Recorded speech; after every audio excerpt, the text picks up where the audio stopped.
Having a written, legal will is important, but more than half of Aussie adults don't have one. Vision has entered into a partnership with SafeWill, a leading online will writing platform, to provide you with an easier and more affordable way to write or update your will. As part of the Vision family, we want you to know about a way that you can write your will for free. Complete your will at no cost this week during Leave a Legacy Week. See all the details at vision.org.au/legacy. vision.org.au/legacy. A biblical perspective on life, culture and current events. This is 2020 on Vision. You know, as Israel's war with Hamas continues to dominate headlines, our thoughts turn to the many nations where radical Islam continues to persecute the people of the book. I'm talking about Jews and Christians. Well, 10 years ago, the self-proclaimed Islamic State, or ISIS, began marking Christian homes and churches with the Arabic letter N. It's pronounced noon, when its fighters overran parts of Iraq. The symbol N, or noon, stands for Nazarene, and it marked buildings as belonging to Christians and served as a threat to all believers in the area.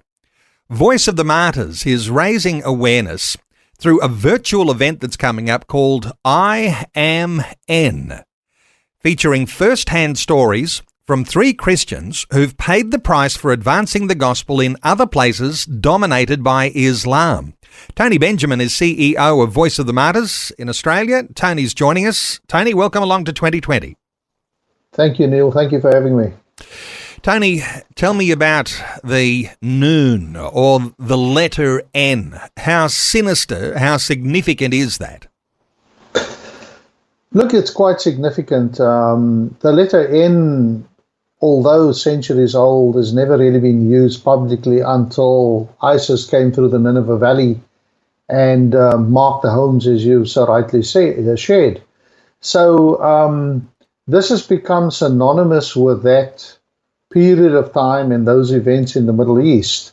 And, you know, we've created a shirt with that symbol on. And it's amazing how many Arabic-speaking and Middle Eastern people recognize that symbol. To us in the Western world, the symbol wasn't really used or known up until then. So wearing a T-shirt with the noon, or a letter N, an Arabic letter N, that's actually, while a symbol of, really, I'm going to get to this too, but a symbol of extermination, turned around to be a symbol that says, wait a minute, I am N, and it's not just me alone. There are a lot of people here who'll stand in solidarity against this sort of dreadful pursuit of people who are of the book. That's correct. It's almost become a symbol of pride, if I can call it that. We're proud to be Christians. We stand strong as Christians, and we're not going to be taken advantage of, or you can't eradicate us. And I think that is what it's become for us as Christians in the Western world, but also within the Arabic world. Is there some similarity or alignment, Tony? Because as you're describing the letter N, or this noon that we're talking about, a little bit aligned with marking Jewish homes in the Holocaust. That's where we might historically see this sort of thing happening. Is there a similarity here? Look, I would like to think there's a similarity. It hasn't been used, or this type of action hasn't been used widely before in that context outside of the Holocaust. It's a long bow to draw, but I do believe exterminating human life for their faith, I think there's definitely a similarity there. I know that some will be really challenged. It's quite confronting, isn't it, to think that a symbol might be painted onto your door and it marks you and your family for extermination. Some people might be thinking, surely that doesn't happen, but I guess the ISIS history shows that it is the case, that that's the sort of thing that happened. Yes, it is, Neil. And when you've had the opportunity, like I have, to connect and visit with refugees that have escaped that scenario, like it really brings the horror home of how people were given no time whatsoever. If your home was marked, you were marked to be killed.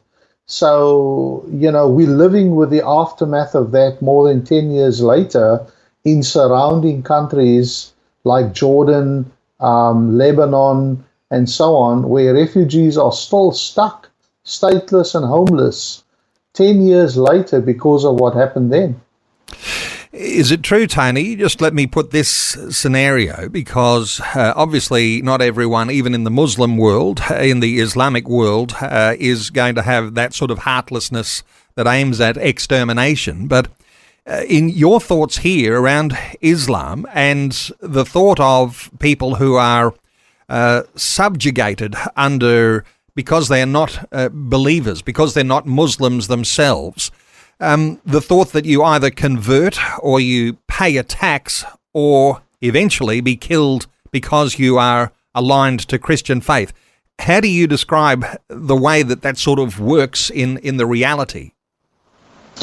Look, in reality, if you look at what's happened in Afghanistan since 2 years ago, that is a very active, consistent, known that it's happening today, and it continues to happen, and it seems to be an ever-growing phenomenon. Not only in Afghanistan, we're looking at places like Indonesia, Pakistan, even in India today, it's happening exactly like that. So, that's the sad reality of Christians in persecuted countries or in restricted countries. This is becoming an ever consistent, present phenomenon. Now, I've got to draw attention to an event you've got coming up, a virtual event. People will be able to dial in or enter on their computers, and they'll be able to participate in this event. Marking people for extermination, and you've got some stories that you're going to tell, and you've got first-hand storytellers, a lady named Heather Mercer. Give us a little insight here into her story. Yes, Heather Mercer was a young lady that, with an organization, decided to go to Afghanistan to share the gospel. This happened before 9/11. And when 9/11 happened, she was actually caught up in Afghanistan. And as you can imagine, the whole world went crazy when 9/11 happened. I can still remember where I was when that news broadcast came through. And Heather Mercer found herself caught up in that, was arrested by the Taliban, and she and some of her colleagues, the Taliban were using as leverage to make an example of them to the wider world. This all happened when the US decided to go into Afghanistan and retaliate against what was happening there and in Iraq also. So she was caught up in all of this. So she tells a story of God's provision, God's protection, and how God actually used her during that time. And as she describes it afterwards, and I don't want to give too much away of a story, but when they were actually, when they escaped and were rescued and were taken back to the US, as far as the US concerned, it was a little bit of a victory that they got away, that they were actually able to save somebody. The unique story about Heather Mercer is it doesn't end there. God has actually used her to go back into the Middle East and continue to share the gospel. That's what makes it such a remarkable story of God's providence and his protection over her. And the similar stories are with the other speakers that we have at this event that we're hosting.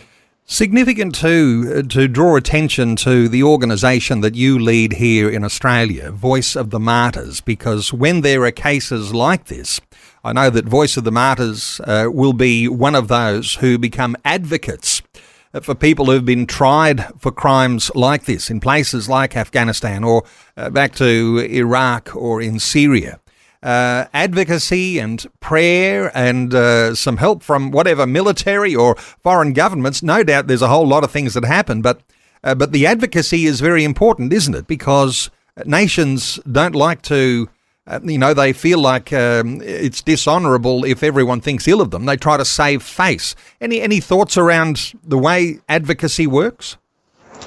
Yes, Neil, look, we have to get their story out. And sadly, with the mainstream media quickly forgets once the news cycle ends.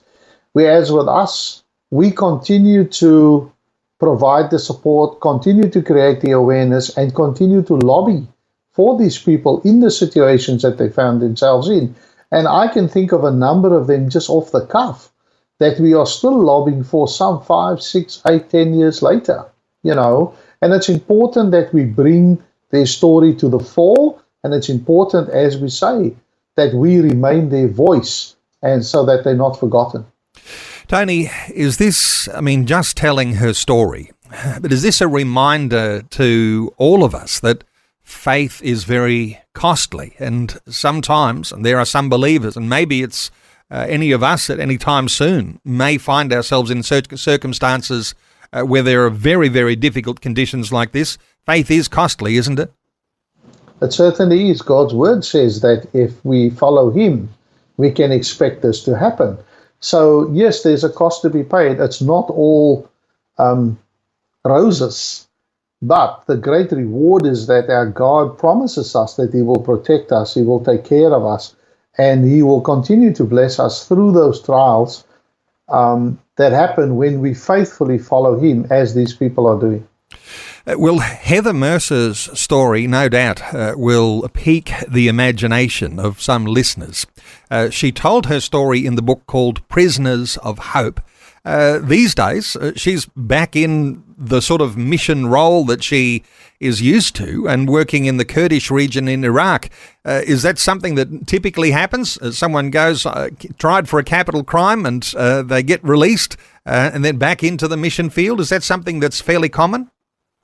Look, I don't think it is very common, but we find people as unique as Heather Mercer that do that. And that is really great because, it just shows their commitment to their faith.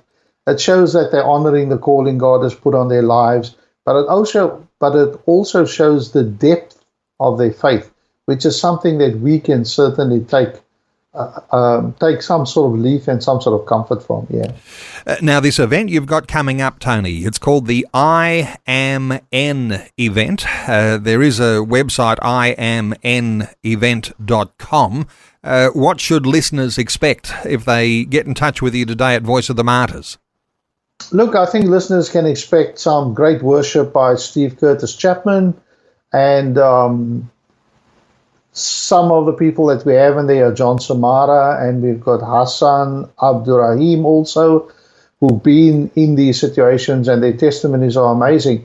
Let me just correct you with that website there. Go to Voice of the Martyrs Australia, and you can use the link from there. That is actually the US link that you quoted. We want them to come to ours, not the US. And if they do that, they can register for free, and we'll send them the link just before the event happens, and that all happens on the 9th of March. So the 9th of March, that's a Saturday, time-wise, noon, Australian Eastern Daylight Saving Time. Registration is free, and I know you're encouraging churches to host an event at your local church. It is the virtual event. It's called the I Am N event. And as Tony says, voiceofthemartyrs.com.au to register to be a part of that event here in Australia. Voiceofthemartyrs.com.au. Tony Benjamin, the CEO of Voice of the Martyrs. Tony, thanks so much for sharing your thoughts with us today on 2020. Thank you for your time, Neil. God bless. Thanks for taking time to listen to this audio on demand from Vision Christian Media. To find out more about us, go to vision.org.au.